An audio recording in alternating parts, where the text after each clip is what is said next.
Hello students, good evening everyone.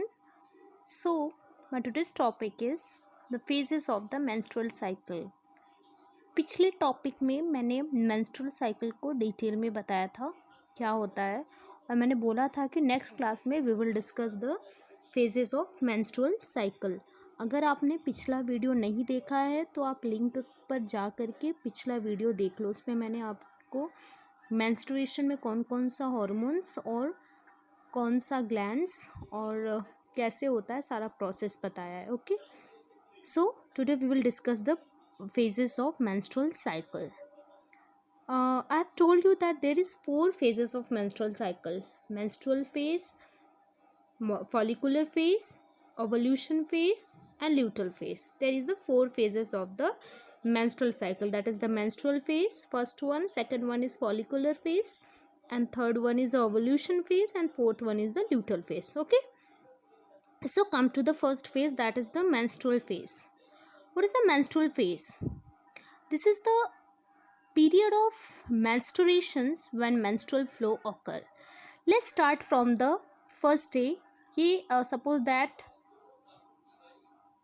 we will start from date first, and एक month में there is 30 days, 1 to 30 days or maybe 31 days. So let's start from first day. Suppose that on date first there is the menstrual phase is going on. Okay, तो menstrual phase क्या होता है कि जब menstruation occur होता है. अब menstruation क्या होता है? What is the menstruation?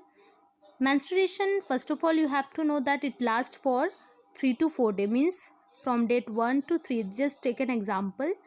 Okay, and इसमें होता क्या है?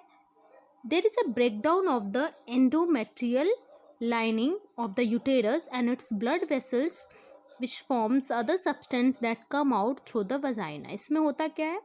जो यूटेरस की दीवारें होती हैं वो टूट जाती हैं, ठीक है, और वो ब्लड वेसल्स उसके और भी सब्सटेंस के साथ वो वजाइना के ज़रिए बाहर आती हैं. So this is the menstrual cycle, menstrual phase, यानी इसमें मेंस्ट्रुएशन होता है. तो ये कितने दिन रहता है? 1 2 3 और 4 और 5 डेज भी, मैक्सिमम 5 डेज. ओके, अब कभी कभी क्या होता है, ये जो मेंस्ट्रुएशन होता है वो नहीं होता है. तो मेंस्ट्रुएशन ना होने का पहला रीज़न तो there is a show of pregnancy. Okay, means if the menstruation is not occur, means there it may be the lack of menstruation indicate the pregnancy, but sometimes it may also affected due to stress or poor health. Okay, poor stress or poor health. Now come to the second phase, that is the follicular phase. अब बात करते हैं, यहाँ पे 5 days बीत गया. 5 days से लेके 14 डेज की बात करते हैं, यानी 5 डेज से लेके 14 डेज मंथ में क्या हुआ? That phase is known as follicular phase. This is the phase of maturation of follicles. Means इस फेज में क्या होता है, डिस्कस अर्लियर, मैंने oogenesis में बताया था. प्राइमरी फॉलिकल से सेकेंडरी, सेकेंडरी से टर्शियरी फॉलिकल्स बनता है, फिर ग्राफियन फॉलिकल बनता है. तो ये जो मैचुरेशन होता है ना, प्राइमरी से सेकेंडरी, सेकेंडरी से टर्शियरी, ये आपका फॉलिकुलर फेज में होता है, यानी ये 5 डेज से 14 डेज में यही चलता रहता है, ठीक है. यानी जो प्राइमरी फॉलिकल्स है वो ग्राफियन फॉलिकल्स में कन्वर्ट हो जाता है, चेंज हो जाता है. और जो यूटेरस जो यहाँ पे ब्रेक हो गया था, जिसकी दीवारें टूट गई थी, वो वापस फिर से रीजनरेट हो जाती है इस टाइम. और किसकी हेल्प से होती है? LH और FSH hormones. LH hormones, FSH hormones कहाँ से निकलता है? मैंने पहले ही बताया था कि ये दोनों हार्मोन्स हमारे जो पिट्यूटरी ग्लैंड है वहाँ से, जो हाइपोथैलेमस ग्लैंड है, पिछली क्लास में बताया था, वो इसको सेक्रेट करता है, ठीक है. तो ये क्या करते हैं, उसके बाद फिर जब LH और FSH का लेवल इंक्रीज हो जाता है, ये इनका लेवल इंक्रीज होने की वजह से ही यहाँ पे ग्राफियन फॉलिकल का डेवलपमेंट होता है. ये जब बढ़ता है, इनका सेक्रेशन बढ़ता है, तो ग्राफियन फॉलिकल का डेवलपमेंट होता है. Okay, so this is the 2 phases.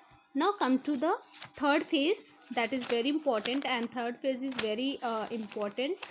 Okay, so let's do the third phase.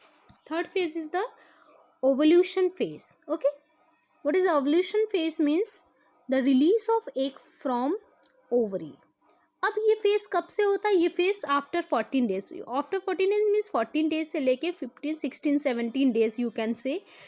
ये पूरा टाइम आपका 14 से लेकर के मे बी किसी किसी में 20 और 21 डेज, ये आपका कौन सा फेज चलता है? ओवल्यूशन फेज चलता है। Okay, so what happening in the ovulation phase? In this phase the egg release from ovary, ovary से एग रिलीज होता है, और इस टाइम जो LH होता है और FSH होता है उसका लेवल बहुत हाई होता है, बहुत ज़्यादा निकलता है। ठीक है, मिड साइकिल में ये निकलता है अराउंड 14 डे। उसी को हम लोग LH सर्ज भी बोलते हैं। जब LH बहुत हाई अमाउंट, LH सर्ज क्या होता है? जब इसका अमाउंट बहुत ज़्यादा हो जाता है तो उसको हम लोग क्या कहते हैं? LH सर्ज बोलते हैं।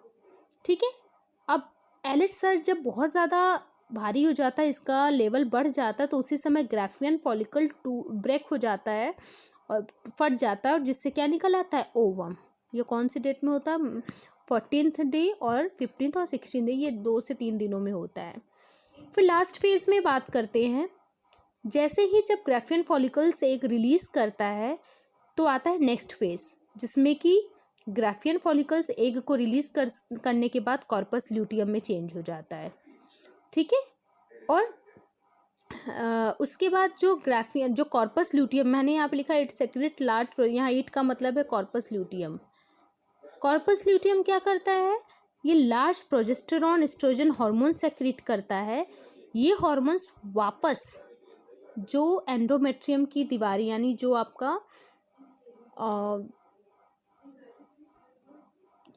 वापस जो आपका ये एंडोमेट्रियम है, यानी जो आपका यूटेरस है, उसकी दीवारों को, उसकी लाइनों को फिर से मेंटेन कर देता है। ठीक है, ये 4 फेजेस मैंने आपको बताया।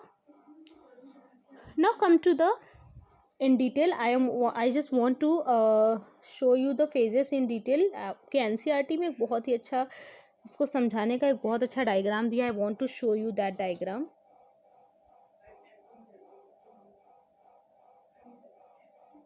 This is the diagram of menstrual cycle. So let us see in detail. See, ये है आपकी यूटेरस की दीवारें, ये LH और एस्ट्रोजन प्रोजेस्टेरॉन हार्मोन्स है। ये सारा जो प्रोसेस है ये आपका ओवरी के अंदर हो रहा है। ठीक है, ये ओवरी के अंदर हो रहा है, और ये आपका FSH और LH हार्मोन्स हो रहा है। तो सबसे पहले हम पहले फेज की बात करते हैं। Have discuss the menstruation phase. पहला फेज कौन सा था? मेंस्ट्रुएशन फेज था। मेंस्ट्रुएशन फेज में क्या होता है? ये देखो, ब्लड निकल रहा है, यानी in the menstruation phase the process of in the menstruation phase I told you that this period the menstrual flow occur, so it is happen in the 3 to 4 days. Then इस time देखो, इस time अभी कोई follicles का develop, अभी यहाँ पे मान लो ये मेंस्ट्रुएशन फर्स्ट स्टेज चला है जो कि 3 to 5 डेज होता है। अब 7 डेज से स्टार्ट हो जाता है डेवलपिंग ऑफ फॉलिकल्स, यानी जो आपका कॉर्पस ल्यूटियम डीजनरेट हुआ था ये वापस डेवलप हो रहा है। पहले primary, secondary, then tertiary, then ये ग्राफियन फॉलिकल बन गया। और ग्राफियन फॉलिकल्स ये कब तक चलेगा? 13 डे तक चलता है। 13 to 14 डे तक ये प्रोसेस चलता है। इस प्रोसेस को हम लोग, इस फेज को क्या बोलते हैं? Follicular phase. I have discuss. अब जैसे ही 14 डेट में क्या होता है? 14 डेट में सीधे आ जाता है आपका ओवल्यूशन फेज आ जाता है। कौन सा फेज आ जाता है? Ovulation phase. इस फेज में क्या होता है? यहाँ पे लिखा नहीं है, ये आपके NCERT का वो है, लेकिन यहाँ पे आपका आएगा ओवल्यूशन फेज। इसमें क्या होता है? जो ग्राफियन फॉलिकल्स होता है एग को रिलीज कर देता है। ये देखो, ये ओवरी में एग रिलीज हो गया। अब ये एग कहाँ चला जाएगा? ये एक ओवम सीधे जाएगा फैलोपियन ट्यूब में। ठीक है, फैलोपियन ट्यूब से फिर वहाँ फर्टिलाइजेशन होगा, फिर वो यूटेरस में जाके इम्प्लांट होगा। ओके, सो यहाँ पे देखो, सबसे ज़्यादा जो आपका LH है, LH और FSH हार्मोन्स का लेवल बढ़ गया, और सबसे ज़्यादा तो LH का बढ़ा हुआ है, इसीलिए यहाँ पे इसको LH सर्ज बोलते हैं। और इसके बढ़ने की वजह से ही ये फट करके एग को रिलीज कर रहा है। अब एग रिलीज हो गया, अब ये वापस किस में कन्वर्ट हो जाएगा? कॉर्पस ल्यूटियम में। और ये कॉर्पस ल्यूटियम में जैसे ही कन्वर्ट होगा ये प्रोजेस्टेरॉन हार्मोन सेक्रेट करने लगेगा, प्रोजेस्टेरॉन और एस्ट्रोजन हार्मोन्स। ठीक है, अब मान लो अगर इसका फर्टिलाइजेशन हो गया तब तो ये कंटिन्यू रिलीज करेगा, लेकिन अगर फर्टिलाइजेशन नहीं हुआ अगर ये फर्टिलाइजेशन नहीं हुआ तो ये कॉर्पस ल्यूटियम धीरे धीरे डीजनरेट हो जाएगा और फिर से नेक्स्ट साइकिल मेंस्ट्रुएशन का स्टार्ट हो जाएगा.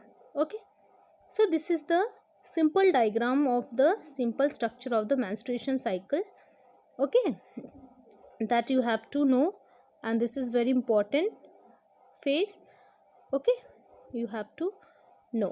Okay class, so this is the some important phases which I have to discuss.